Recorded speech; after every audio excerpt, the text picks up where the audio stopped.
최근에 가정 내에서의 아동학대와 또 가정폭력, 살인 문제가 온 국가적인 관심을 끌고 있습니다. 그동안 방치해두었던 장기 결석 아동들을 경찰들이 추적하는 과정에서 가정 내에서 벌어졌으나 덮여있던 끔찍한 범죄들이 속속들이 밝혀지고 있습니다. 올해 들어서 중학생 딸을 때려서 숨지게 하고 시신을 11개월 가까이 집에 숨겨놨다가 구속된 아버지와 어머니가 있었고 7살 난 아들을 때려서 숨지게 한 뒤에 냉장고에 시신을 3년 넘게 보관한 부모가 구속되기도 했습니다. 또 지난 2월 8일 설 명절에는 경남 창녕군에 사는 이모 씨가 9살 아들을 질식시켜서 숨지게 했는데 살해 동기를 물으니까 아들이 가출한 엄마를 찾는 데다가 또 내 질병을 물려받을까봐 겁나서 아들을 죽였다, 이런 이야기를 했어요. 다문화 가정인데 외국인 부인이 집을 나간 후에 아들과 둘이 살고 있었던 겁니다. 전문가들은 가정 불화, 이혼, 이런 비정상적인 가정 환경과 또 열악한 사회적인 지원 체계가 가정 해체를 넘어서 가족 간의 범죄의 비극을 낳는다, 이렇게 진단하고 분석하고 있습니다. 오늘날의 이 거친 삶의 소용돌이 속에서 가정의 모든 식구들이 갈등과 아픔을 겪고 또 해체된다는 얘기는 가정이 깨어진다는 얘기입니다. 또 그 안에 이혼, 가정폭력, 자녀학대, 청소년 일탈, 이런 문제들이 일어납니다. 우리 가정도 마찬가지입니다. 여기서 완전히 자유로운 가정이 몇 개나 있겠습니까? 우리 가정 완전히 건강하다고, 안전하다고 자신할 수 있는 집이 몇 집이나 되겠습니까?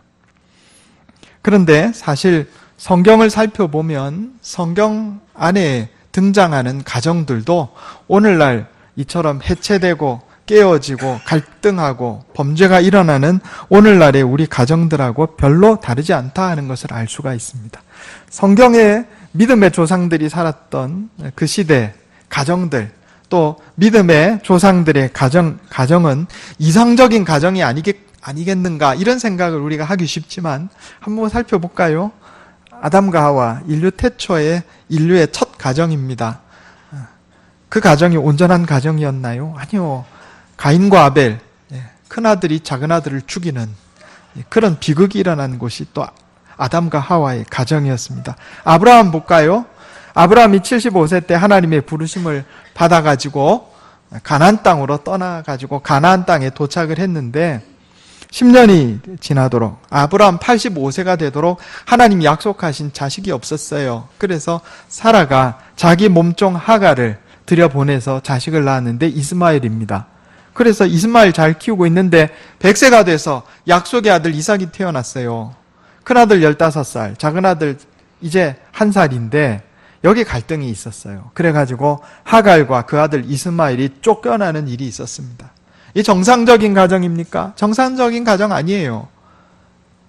해체된 가정, 깨어진 가정, 아픔과 괴로움이 있는 가정입니다. 또 볼까요?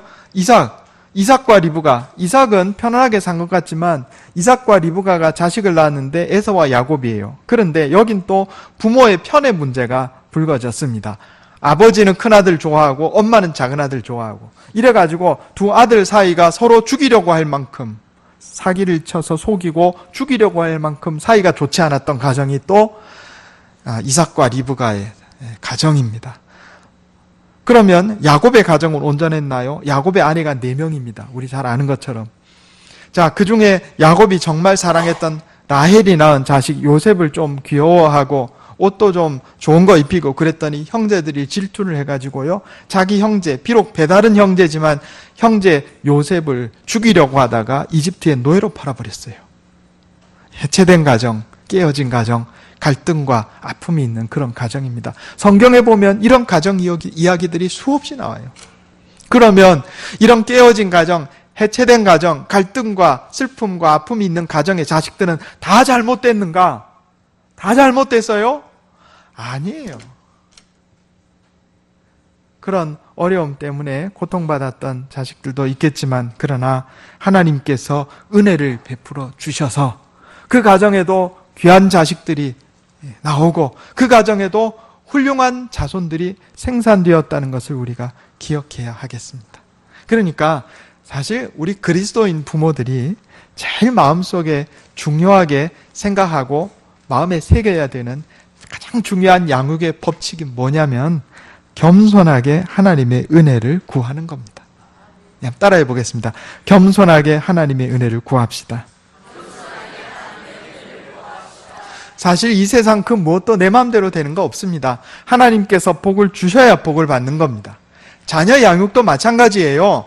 하나님께서 은혜를 베풀어 주시고 복을 주셔야 자식이 잘 되는 거지, 내 혼자 내가 뭐 애를 쓰고 잘 키운다고 자식이 잘 되는 게 아니란 말입니다.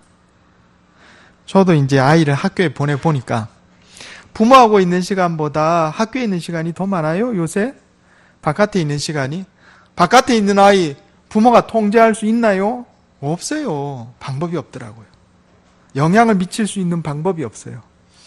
그러면 어떻게 하면 이 아이를 잘 키우겠는가? 하나님이 은혜를 베풀어 주셔야 돼요. 다른 방법이 없어요.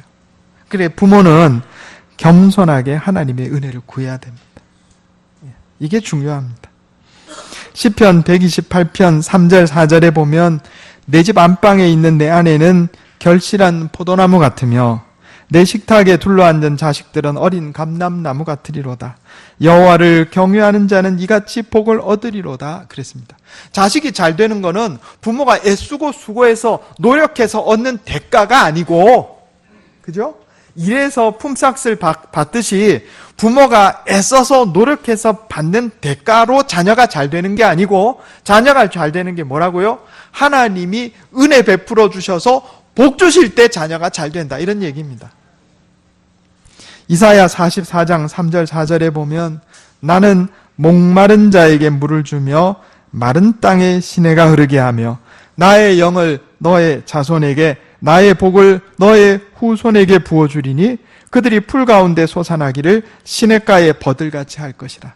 시냇가에 심겨진 버드나무가 아름답게 또 이 가지를 내리고 이파리를 푸르게 해서 잘 자라는 것처럼 자식이 잘 자라게 되는 것은 하나님께서 성령을 그에게 부어주시고 복을 우리 자식들에게 부어주실 때 되는 일이다. 성경이 이렇게 말씀하고 있는 겁니다.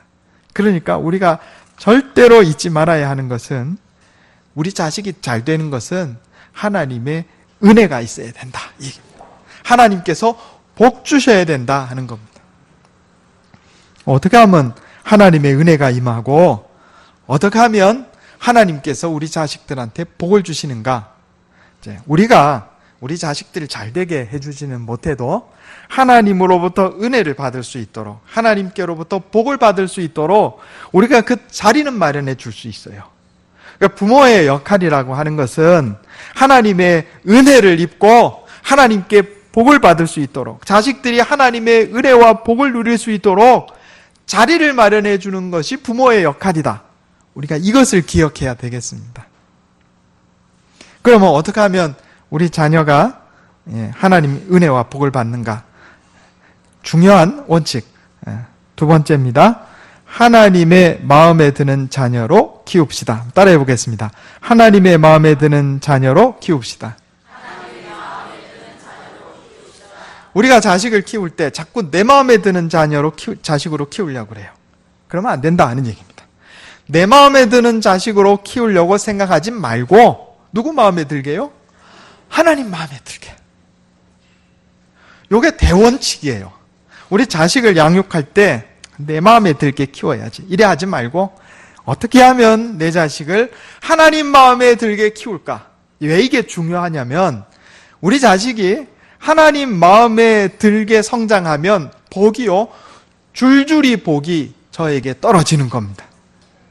요즘 새벽 예배 때 열왕기상 3장을 하고 있는데, 열왕기상을 하고 있는데 오늘 본문 말씀이 열왕기상 3장이었어요. 거기 보니까 하나님께서 솔로몬 왕에게 나타나셔가지고 묻습니다. 내가 너에게 뭘 해줄까? 뭔 선물을 줄까? 그러니까 솔로몬이 하나님께 대답합니다. 하나님, 내가 이 백성의 왕으로서 백성들을 다스려야 되는데 재판할 때 잘 다스릴 수 있도록 지혜를 주십시오. 그랬단 말이에요. 그러니까 성경에 이래 돼 있어요. 열왕기상 3장 10절에 솔로몬이 이것을 구하매 그 말씀이 주의 마음에 든지라. 어땠다고요? 하나님 마음에 든지라. 그러고 나서 바로 무슨 말씀이 있냐면 하나님이 솔로몬에게 이렇게 말씀하세요. 그래, 너가 나에게 구하지 않은 부귀와 영광도 너에게 주겠다 그러셨다고요.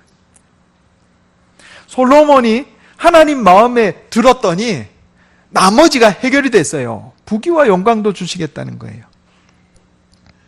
민수기 14장에 보면 이스라엘 백성들이 가나안 땅에 들어가기 전에 12명의 정탐꾼을 보냅니다. 그런데 우리가 잘 아는 것처럼 그 중에 10명의 정탐꾼은 와서 불신앙의 말을 내뱉잖아요.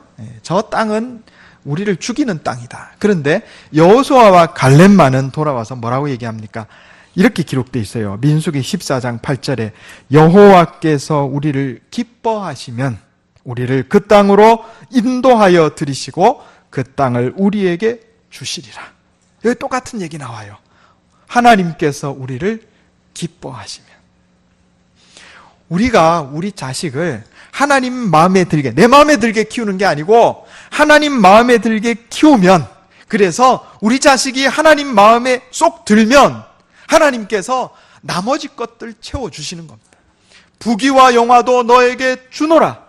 그리고 가난 복지를 이스라엘 백성에게 주셨던 것처럼 우리 자식들이 살아갈 터전을 주신다 하는 거예요. 우리가 아무리 종종 걸음으로 뛰고 자식들 잘 키워보려고, 내 마음에 들게 키워보려고, 또 세상의 기준대로 키워보려고 애를 써봐야 안 된단 말입니다. 그게 중요한 게 아니고 하나님 마음에 들게. 어떻게 하면 우리 자식이 하나님 마음에 들겠는가? 첫째로 예배하는 자녀로 키웁시다. 따라해 보겠습니다. 예배하는 자녀로 키웁시다. 어떻게 하면 하나님 마음에 들겠어요? 예배 잘 드리는 자를 하나님이 기뻐하세요. 왜냐하면 하나님께서 사실 우리를 창조하신 목적이요, 우리로 하여금 하나님께 예배드리는 백성 만드시려고 그렇게 만드신 거예요. 하나님께서 이스라엘 백성들을 이집트 노예살이 하는 데서 해방시켜 주실 때도 내 백성을 보내라, 그들이 광야에서 나를 섬길 것이니라, 내 백성을 보내라, 그들이 절기를 지킬 것이니라, 예배하는 백성 만들려고 하신 거예요. 누가 하나님 마음에 들어요? 예배 잘 드리는 사람이 하나님 마음에 들어요. 그러면 우리 자식이 하나님의 은혜와 복을 누리게 하려면 우리 자식이 하나님 앞에 나와서 예배 잘 드리도록 우리가 그렇게 양육하면 되는 거예요. 이게 핵심이에요. 이건 100번을 얘기해도 부족하지 않아요. 제발 부탁드리는데 여러분 자녀들 주님 앞에 나와서 예배드리는 자녀로 만드시기 바랍니다. 그게 영어 100점, 수학 100점 맞는 것보다 100배, 1000배, 10,000배 더 중요해요. 왜 이걸 모르는지 모르겠어요.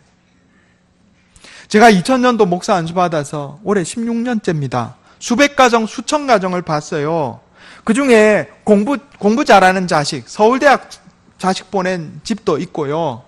또 아이들이 대학도 못 가고 어려운 가정도 있고요. 수많은 가정들을 봤어요. 그런데 오랜 동안 두고 보면서 어느 자식들이 복받고 잘 됐느냐 보니까 공부 잘한 자식 아니에요. 좋은 직장 가서 돈 많이 벌던 자식 아니에요. 누가 복받는가? 예배 잘 드리던 자식들이 복받습니다. 정말이에요. 통계로 제가 말씀드릴 수 있어요. 세상 사람들은 이걸 모를지라도 우리 그리스도인들은 알아야 되지 않겠어요? 말만 안다 그러지 말고 입으로만 아멘 하지 말고 자식들을 그렇게 키워야 된다니까. 그래야 복을 받아요. 5월에 신앙생활 하신 분들 주의를 한번 살펴보세요. 정말로 주의를 살펴보세요. 누가 복받는가? 어떤 자식들이 복받는가? 공부 잘하는 자식들이 복받는 거 아니에요. 목사님 예배도 잘 드리고 공부도 잘해야죠. 다 잘하면 좋죠. 다 잘하면 좋습니다. 그런데 둘 중에 하나 더 중요한 게 뭐냐 이렇게 물을 때는 예배 잘 드리는 자식입니다. 지금은 여러분 자녀들이 청소년기에 있고 청년이라서 잘 모르시죠? 제 말이 맞나 틀리나 두고 보세요. 자식들 30대, 40대 돼 보세요. 예배 잘 드리던 자식들은 30대, 40대 하나님께서 독수리 날개를 붙여주셔가지고 창공을 나르듯이 올라갈 것이지만 아무리 공부 잘하고 돈 잘 버는 것 같아도 예배 잘 안 드리고 하나님 말씀대로 안 살던 자녀들은요 30, 40대 추락하기 시작해요. 제발 부탁입니다. 허투루 듣지 마세요. 두 번째는 말씀에 순종하는 백성으로 키웁시다. 따라해 보겠습니다. 말씀에 순종하는 백성으로 키웁시다. 하나님 말씀에 순종하는 자가 하나님 마음에 드는 자예요. 잠언 22장 6절에 보면 마땅히 행할 길을 아이에게 가르치라. 그리하면 늙어도 그것을 떠나지 아니하리라 그랬습니다. 자녀 때부터 말씀을 가르쳐야 돼요. 말씀을. 제가 옛날에 청년부 양육하면서 부목사로 청년부 양육하면서 애들한테 맨날 이거 외우게 했어요. 젊어서 말씀 한 구절은 중년 때 피눈물 한 방울이다. 맨날 그 얘기했어요. 애들 아주 다 외웠어요. 따라해 보겠습니다. 젊을 때 말씀 한 구절은 중년 때 피눈물 한 방울이다. 젊을 때 하나님 말씀 배워놓으면 중년 때 피눈물 흘릴 일이 없어요. 그런데 젊을 때 예배 안 드리고 하나님 말씀 안 배우던 사람은 그만큼 중년 때 피눈물 흘리게 된다고요. 껍데기만 교회 나와서 예배 드리고 가고 그냥 잠깐 앉았다 졸고 가고 그러면 안 되고 말씀을 배워야 돼요. 말씀을 배워야죠. 하나님 말씀을 내 마음에 새기고 배워가지고 말씀에 순종하는 백성이 되어야 복을 받는 거예요. 그런 백성이 하나님 마음에 들고 하나님께서 은혜 베풀어 주시고 복을 주시는 거예요. 유대인의 인구가 전 세계 약 1,500만이라 그럽니다. 요즘 좀 된 통계인데 오늘날 인구가 한 70억이 넘죠. 1,500만 유대인 가운데 노벨 수상자의 3분의 1이 유대인입니다. 미국의 유대인이 약 3% 된다 그럽니다. 그런데 미국 재벌의 23%가 유대인이고 중고등학교 교사 중에 50%, 법조계 변호사들 중에 20%, 대학 교수들 중에 30%, 하버드, UCLA, 의대, 법대 교수 중에 50%가 유대인이랍니다. 또 월가에 돈줄을 쥐고 있고 뉴욕타임즈, 워싱턴 포스트, NBC, CBS, ABC, CNN 이거 다 유대계가 주인이랍니다. 미국 원자력 개발은 유대인이 독점하고 있고 나사 과학자의 태반이 유대인이고 맨해튼, 미국의 최중심가 맨해튼 빌딩에 그 빌딩 주인의 40%가 유대인이라 그럽니다. 이 유대인들의 인생이 형통하게 나가는 이유가 뭔고 하니 어려서부터 하나님 말씀을 배운 거예요. 유대인들은 쉐마를 배웁니다. 신명기 6장 4절에 이스라엘아 들으라 우리 하나님 여호와는 오직 유일한 여호와시니 너는 마음을 다하고 뜻을 다하고 힘을 다하여 내 하나님 여호와를 사랑하라. 그리고 날마다 말씀을 배우는 거예요. 자식들한테 말씀을 가르쳐야 돼요. 우리 아이 이제 키우면서 성경 읽으면 돈을 주거든요. 이제 때려도 안 되고 이래가지고 작전을 바꿨어요. 이제는 그 채찍 말고 당근을 주는 것으로. 학교를 보냈더니 애가 실종이 되면 학교 앞 문방구가 있어요. 문방구에서 뭐 하나 그랬더니 떡볶이 사 먹고 있어요.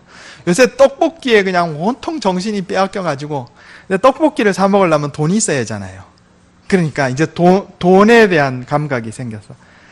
우리 아이가 하도 인사를 안 해가지고 혼도 내보고 그랬는데 작전을 바꿔가지고 너 인사 한번 잘하면 100원 준다 이랬더니 얼마나 인사를 잘하는지 오가면서 동네 어른들한테 인사 100원씩 받아가지고 이거 떡볶이 사 먹어요. 그 이제 성경 읽으면 돈 준다. 대신에 그 돈은 하나님께 헌금 드린다. 이래가지고 또 돈을 줍니다. 그렇게라도 가르쳐야 돼요. 못 자겠어요. 세 번째로 우리 자녀들을요, 꿈을 가진 자녀로 양육해야 하겠습니다. 따라해 보겠습니다. 꿈을 가진 자녀로 키웁시다. 성경에 보면 하나님께서 하나님의 백성들에게 명령을 내리실 때 단순히 명령만 주신 게 아니고 약속과 꿈을 주셨어요. 우리 성경 한번 찾아볼까요? 창세기 12장 1절 2절입니다. 잘 아는 말씀입니다.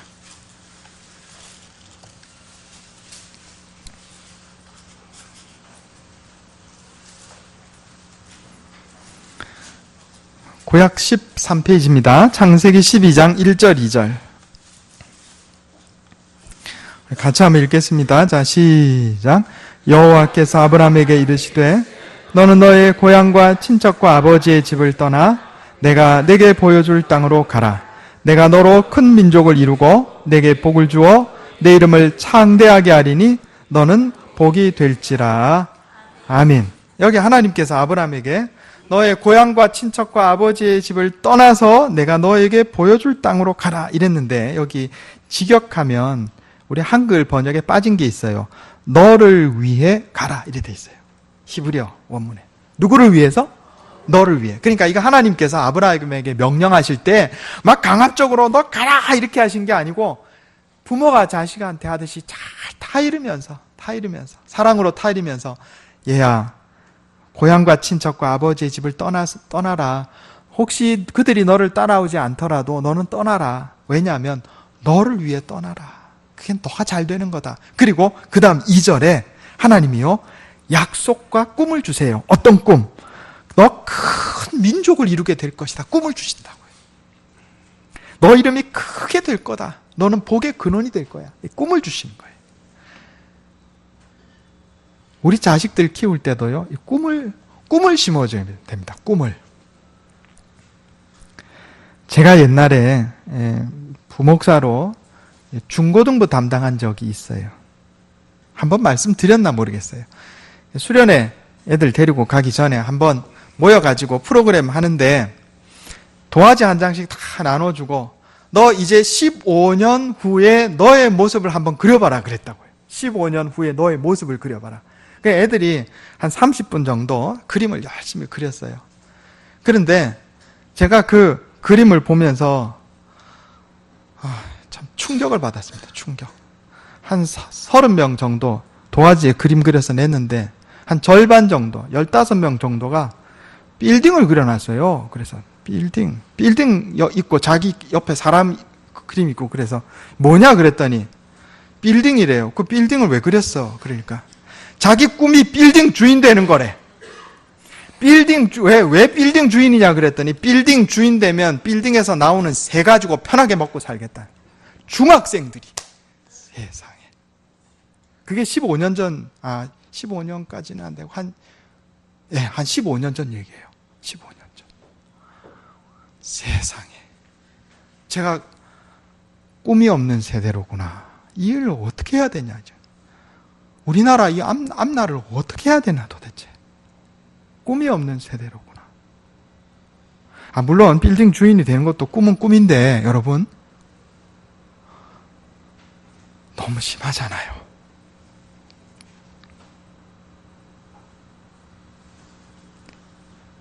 우리가 자식들한테 꿈을 심어줘야 됩니다. 유대인 부모들하고 한국인 부모들하고 다른 점이 있다고 그래요. 제가 책에서 본 건데, 한국인 부모들은 국영수 이렇게 학교에서 시험 봤잖아요. 국어 100점, 영어 100점, 수학 50점 맞아 오면은 그 다음에 어느 학원에 보내겠어요? 수학학원 보낸답니다. 부족한 거 채우라고.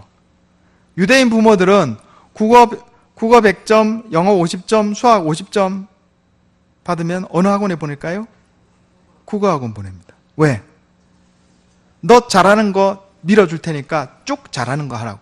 국어 50점, 영어 50점, 수학 50점, 미술 100점이면 미술학원에 보내는 겁니다. 이게 유대인 부모들하고 한국 부모들의 차이래요. 한국 부모들은 꿈을 죽이고 유대인 부모들은요, 꿈을 키워주는 교육을 하는 겁니다. 많이 다르죠? 제가 우리 교회 오고 나서 중고생들, 청년들 자꾸 외국 보내려고 그러는데 이유가 있어요. 교회 재정이 넉넉해가지고 애들 30만 원씩 지원해가지고 북경 보내고 필리핀 보내고 그러는 거 아닙니다. 꿈을 가지라고. 자꾸 많이 봐야 돼요. 자꾸 많이 봐야 꿈도 가지고 그 미래에 대해서 생각하게 되는 겁니다. 사도행전 2장 17절에 보면 베드로 사도가 구약성경 요엘서를 인용하며 외칩니다. 하나님이 말씀하시기를 말세에 내가 내 영을 모든 육체에 부어주리니 너희의 자녀들은 예언할 것이요 너희의 젊은이들은 환상을 보고 너희의 늙은이들은 꿈을 꾸리라. 꿈은요, 성령이 임하셔야 꿈을 꾸는 거예요. 그게 진짜 꿈이에요. 비전. 그러니까 우리가 자식들을 하나님 앞에 나와 예배드리고 하나님 말씀 배우게 하고 성령이 우리 자식들에게 충만하게 임할 때 우리 자식들의 눈에 비전이 펼쳐지는 거예요. 우리 교회에서 진행하는 프로그램들이 다 그것을 위해서 하는 겁니다. 꿈을 가져야 그 인생이 잘 되는 겁니다. 마지막으로 우리가 상처를 주지 말고 좋은 추억을 함께 만들어야 합니다. 따라해 보겠습니다. 상처를 주지 말고 좋은 추억을 함께 만듭시다. 오늘 본문 말씀에 에베소 6장 4절에 아비들아 너희 자녀를 노엽게 하지 말고 오직 주의 교훈과 훈계로 양육하라 그랬어요. 똑같은 말씀이 골로새서 3장에 있는데 아비들아 너희 자녀를 노엽게 하지 말지니 낙심할까 함이라 그랬습니다. 좀 이상한 말씀이죠.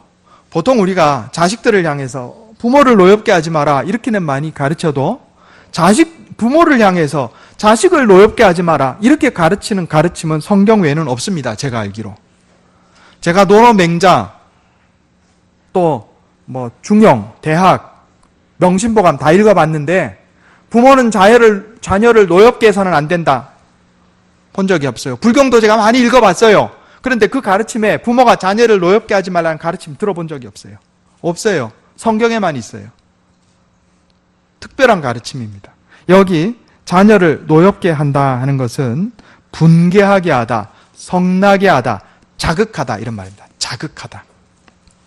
자녀의 마음속에 분노와 억울함이 가득 차게 하지 말라 이런 얘기입니다. 언제 우리 자식들이 분노하는가? 첫째, 부모의 불화가 자녀를 분노하게 합니다. 부모가 사이가 안 좋으면요, 자식들이 마음속에 분노가 쌓여요. 아빠가 엄마를 때린다든지, 엄마가 가정을 돌보지 않는다든지, 자식들 마음에 분노가 쌓이는 거예요. 이거 당연하잖아요. 우리가 지금 이렇게 나이가 들어도 노부모님 두 분이 싸우면 우리 마음속에 기분이 상쾌합니까? 아니에요. 이렇게 다 성장한 중년인데도 노부모님인데도 두 분이 싸우면 마음에 분노가 쌓이는 거예요. 청소년기 자녀들은 오죽하겠습니까?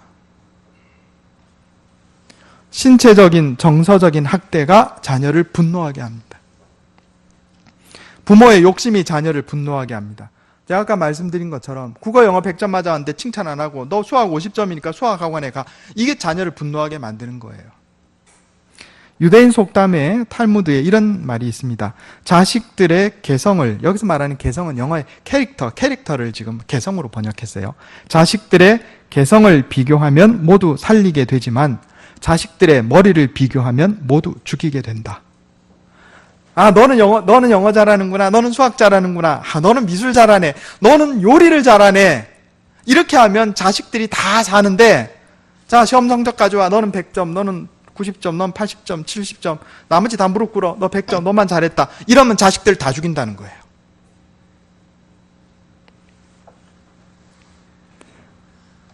부모의 욕심이 자녀를 분노하게 합니다. 형제 간 차별이 자녀를 분노하게 합니다. 비교하면 안 됩니다.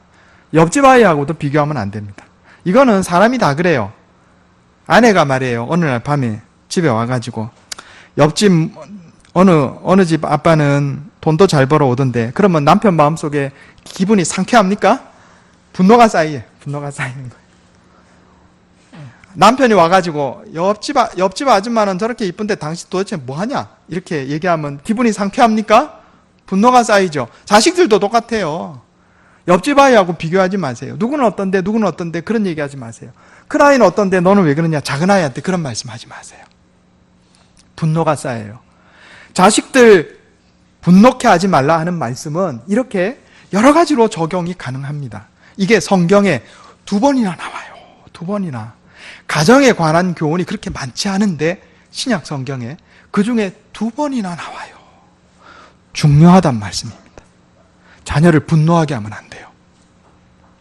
그리고 주의 교훈과 훈계로 양육하라 그럴 때 이 교훈은요, 매를 때려서 가르치는 걸 우리가 이 교훈이라 그럽니다. 훈계는 말로 하는 충고를 말합니다. 우리가 자식들을 매를 때려서 가르쳐야 되는데 다만 매를 때릴 때 신체 접촉이 있으면 안 돼요. 화난다고 애 그냥 손바닥으로 두고 때리면 안 된단 말입니다. 집에 저는 사랑의 매를 갖다 놨어요. 사랑의 매.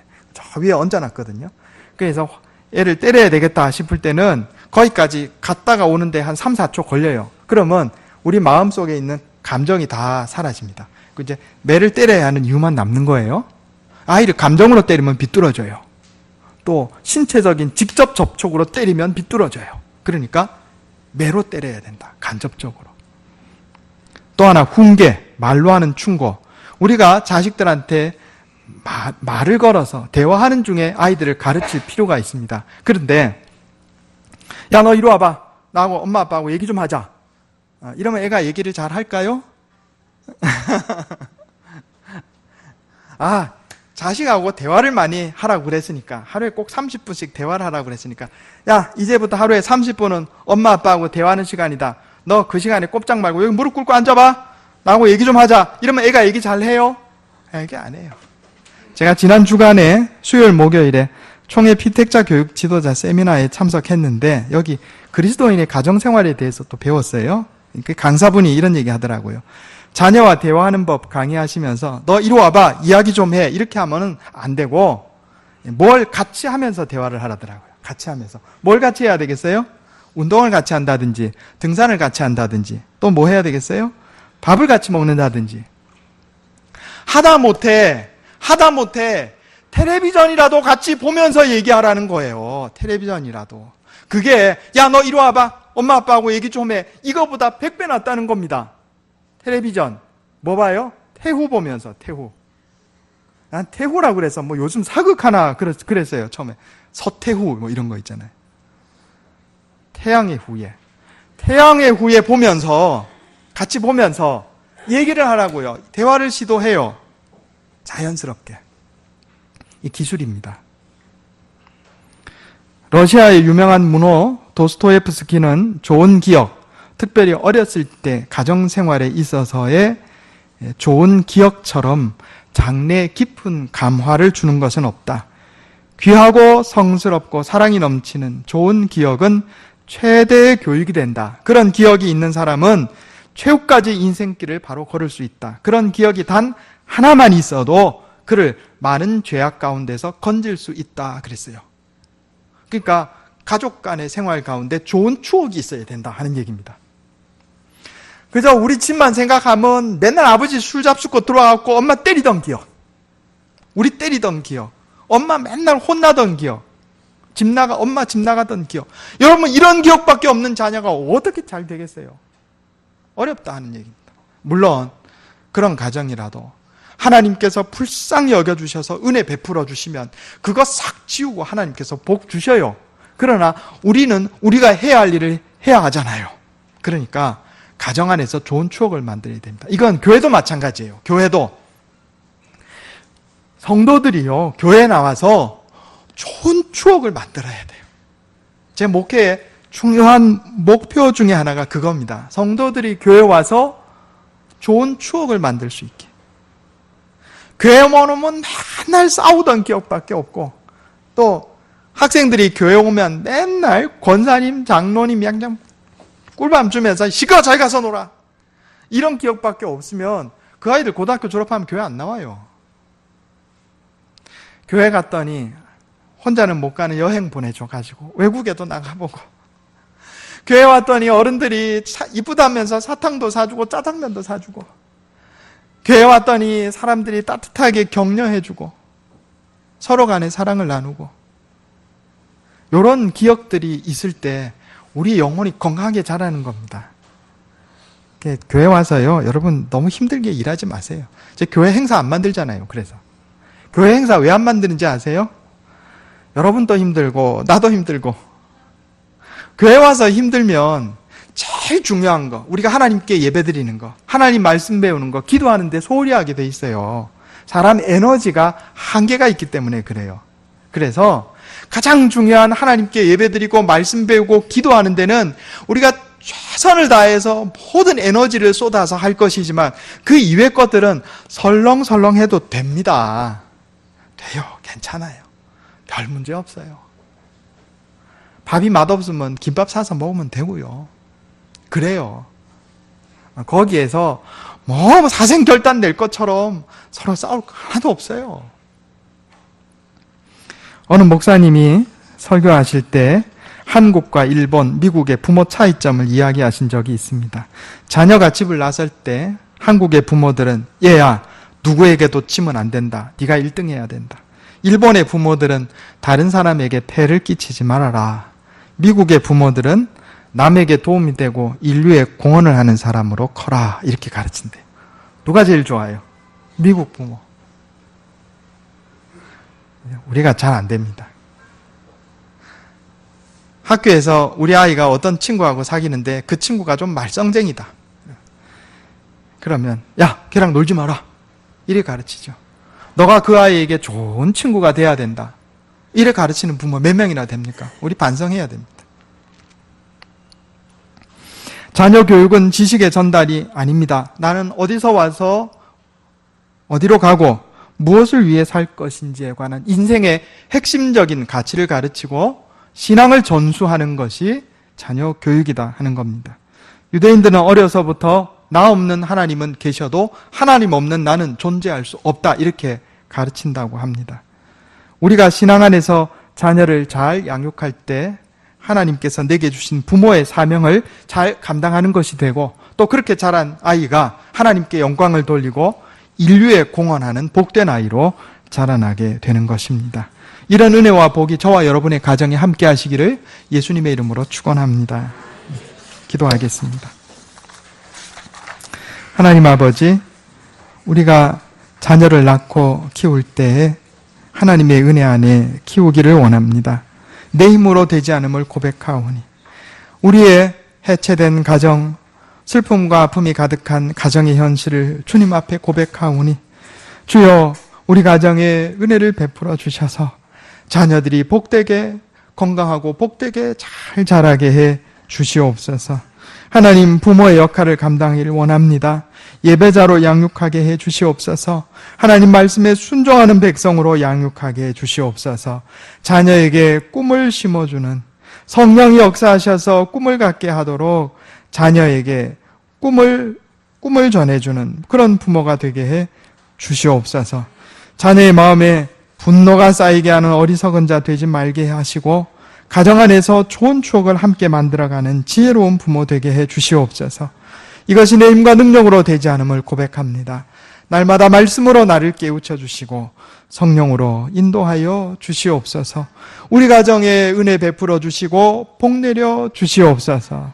우리 주 예수님의 이름으로 간절히 기도하옵나이다. 아멘.